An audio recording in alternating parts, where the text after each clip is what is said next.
Арма көрермен, эфирде жаңалықтар, студияда Азамат Әбілқайыр. Алатау Сити Азиядағы ең ірі арнайы экономикалық аймаққа айналуы мүмкін. Бұл туралы президент жолдауын талқылауға арналған дөңгелек үстелде сарапшылар қауымы айтты. Аталған жоба бойынша қазірдің өзінде арнаулы аумақ бөлініп, негізгі инфрақұрылым желілері тартылды. Бұдан бөлек әлеуметтік экономикалық бастамалар серпінді жобаларға тоқталып, жолдаудың басым бағыттарын да жеткізді. Атап айтқанда, бір палаталы парламентке көшу, ведомство құру, экономиканы әртараптандыру, адам капиталды нығайту сынды тақырыптар қаузалды. Шараға сарапшылар, экономистер, мемлекеттік орган өкілдері қатысты. Алатау Сити енді Алматы облысындағы орналасқан бұрынғы Жетіген ауылы. Сол мысалы Қытайдағы Шэньчжэнь қаланы алсақ, ол да кезінде кішкентай ғана балықшылар ауылы болған. Ал бүгін оның тұрғындарының саны мысалы 17 миллионнан асып кетті. Сол тәжірибелерді пайдаланып, біздің мына жаңадан ашылып жатқан Алатау Ситиді сол дәрежеге көтеру туралы біраз нәрселер бүгін талқыланды. Қазақстан мен Қытай арасындағы инвестициялық ынтымақтастық жаңа деңгейге шықты. Көрші мемлекет биылғы жылдың 1-тоқсанының өзінде еліміздің экономикасына 27 миллиард ақш долларынан астам инвестиция салған. Енді Қазақстан жоғары технология саласында жұмыс істейтін қытайлық компаниялармен әріптестікті тереңдетуге мүдделі. Руслан Бақытбекұлының материалы. Қытай Қазақстанға ең көп инвестиция салған топ 5 мемлекеттің бірі. Бұл көрсеткіш бірнеше жыл қатарынан сақталып келеді. Енді Қазақстан ел аумағында инновациялық жүйені дамытуға ниетті инвесторларға жеңілдіктер қарастырады. Әсіресе Big Data, Smart City, жасанды интеллектіге басымдық беріледі. Бұл жөнінде Бейжіңде өткен дөңгелек үстел барысында айтылды. Жиында президент Қасым-Жомарт Тоқаевтың жолдауда айтқан мақсат міндеттері Қытайдың халықаралық деңгейдегі сарапшыларына таныстырылды. Іс-шараға көрші елдің ғалымдары, жоғарғы оқу орындары мен халықаралық істер академиясы, шетелдермен достық қауымдастықтардың өкілдері қатысты. Олар елімізде жүргізіліп жатқан реформаларға жоғары баға берді. Жолдауда даму мақсаттары ғана емес, нақты іске асыру жолдары жазылған екен. Бұл ғалымдар тарапынан өте маңызды деп бағаланып отыр. Қазақстанның даму жоспары Қытайдың стратегиясымен сәйкес. Бұл екі елдің цифрлық экономика, ауыл шаруашылығы, логистика, өндіріс, ядролық энергия салаларында ынтымақтастықты нығайтуға мүмкіндік береді. Қос тарап саяси экономикалық, мәдени-гуманитарлық ынтымақтастық өзара іс-қимыл мәселелері бойынша еркін пікір алмасты. Төтенше және өкілетті елші Қазақ-Қытай арасындағы инвестиция, энергетика және ауыл шаруашылығы, көлік транзиттік ынтымақтастыққа қатысты айтылған мәселелерге ерекше мән берді. Сонымен қатар жаңадан құрылған Алатау қаласын дамытуға инвестиция салуға шақырды. Данный масштабный проект Алатау Сити аймақтың алғашқы цифрлық қаласы болады. Ауқымды жоба қытайлық бизнесмендерге қаланы дамытуға инвестиция салуға мүмкіндік береді. Ол үшін біздің ел Қытайдың технологиялық компанияларына қажетті жағдай жасауға дайын. Олар өз қызметін Қазақстан аумағында ғана емес, орталық Азияда дамытуға мүмкіндік алады. Біздің президенттің жолдауда айтқандарын сарапшыларға жеткізу арқылы қытайлық тараптың сенімін арттыру көзделген. Өйткені бұл елде ғалымдардың пікірі маңызды рөлге ие. Бұл инвесторлардың нақты шешім қабылдауына түрткі болары сөзсіз. Айта кету керек, бұл жиын жаңадан ашылған Қазақстанның Қытайдағы мәдени орталығында ұйымдастырылған алғашқы іс-шара болды. Руслан Бақытбекұлы, Мадияр Ерсайын, 24 KZ, Бейжің. Атырау облысында сиыр қырылып жатыр.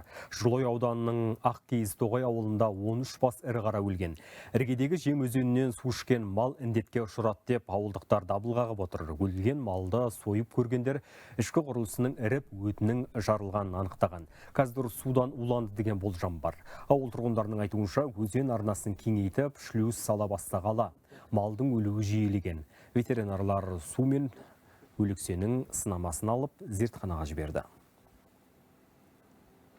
Қазіргі уақытта сол өлген малдардың барлығынан сынамалар алынып, Атырау облыстық зертхана, ветеринариялық зертханаға улануға қарсы, және де аса аурулар анықтауға қарсы, аса қауіпті ауруларды анықтауға қарсы зерттеуге жіберіліп отыр.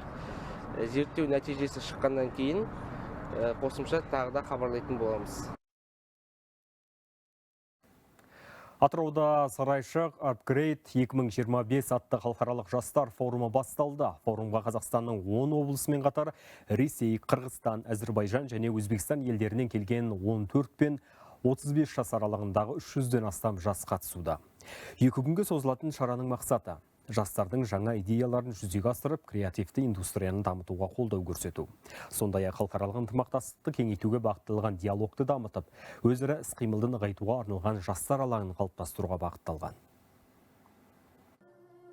Атырау облыстық әкімдігі ұйымдастырған форумға қатысу үшін биыл барлығы 1000-ға тарта өтініш түсіп, 300 жоба іріктеліп алынған еді. 2 күндік форум бағдарламасында панельдік пікірталастар, тақырыптық секциялар, шеберлік сабақтар және 6 бағыт бойынша жастар жобаларын байқауы қамтылған.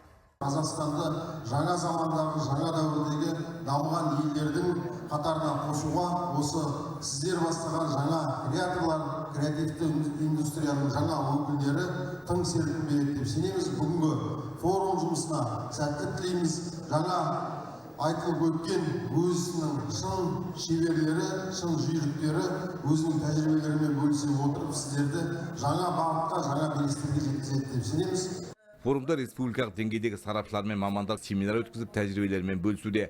Сондай-ақ әр бағыт бойынша қатысушылар арасында конкурстар өтеді. Қорытындысында 600 жобаның авторларына 500 000 теңгеден ақшалай сыйақы табысталады. Бұл жастар үшін үлкен мүмкіндік дейді қатысушылар. Осы жылы достарыммен бірге веб-сериал түсіруге сценарий жазып жатырмын. Сол сценарийдің барысында осы жерден алатын тәжірибем көп шығар деп үміттеніп келіп отырмын. Жалпы спикерлер де өте жақсы спикерлер екен. Халықаралық деңгейде ұйымдастырылып отырған бұл форум Атыраудың тарихы және мәдени әлеуетін танытумен қатар жастардың жаңа бастамаларына қолдау көрсетуге арналған. Жиынға қатысушылар өзара тәжірибе алмасып, өздерінің авторлық жобаларын сарапқа салады. Арыстанбек Кенжайбек Байзақов, Амантай Матенов, 24 KZ, Атырау. Грек-рим күресінен әлем чемпионы Айдос Сұлтанғали елге оралды. Астана әуежайына жиналған жұртшылық оған құрмет көрсетіп, ыстық ықыласпен күтіп алды. Айта кетейік, отандасымыз 60 келіде қарсылас шақ келтірмеді. Ол алғашқы айналымда америкалық, артынша израильдік, кейін солтүстік кореялық спортшылардан айласын асырды. Жартылай финалда грузин балуанын ұтса, ақтық белдесуде өзбекстандық спортшыны тізе бүктіріп, қазақ еліне тарихи жеңіс сыйлады. Боксты қараймыз, бокстан алтын шығады. Осы жақында еркін күрестен шықты. Сол біздің күресті бір алдыға бір серпін беріп жүруге осы бір әдемі мүмкіндік болды. Оны енді жіберіп алу енді болмайтын болды. Соған енді барымыз салып, шүкір алтын алқа тағып келдік. Тарих жаңартқанымызға өте қуаныштымын. Қаста жарылып жатыр, құлақта сынып жатыр. Бәрі қалсын, бірақ еліме алтын алып келу болды. Енді менде кадеттер арасында әлем чемпионы бар, жастар арасында әлем чемпионы дайындадым 2 рет. Енді ересектер арасында бір арман болған, сол арманыма жеттім деп ойлаймын. Енді 2028-ге бір үлкен бір арманым бар, олимпиада чемпионы.